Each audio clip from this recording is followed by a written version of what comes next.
మొదట నేను అనుకునేవాడిని ఈ పాపపు లోకంలో నేను పుట్టానని. కానీ ఇవన్నీ నిర్మించిన తర్వాతనే దేవుడు ఏం చేశాడు? మనల్ని భూమి మీదకి పంపించాడు. మొదట ఏం చేశాడు దేవుడు? మనిషిని సృష్టించాడా, లేకపోతే చెట్లని, భూమిని, ఆకాశాన్ని, ఏదాన్ని సృష్టించా దేవుడు?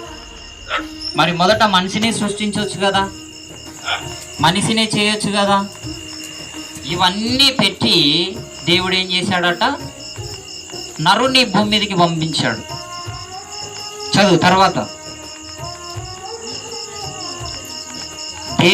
దేవుడు చెప్తున్నాడు, నీవు బ్రతికి విస్తరించున్నట్లుగా దేవుడైన యెహోవాను ప్రేమించి ఆయన మార్గములను నడుచుకొని ఆయన ఆజ్ఞలను, కట్టడలను, విధులను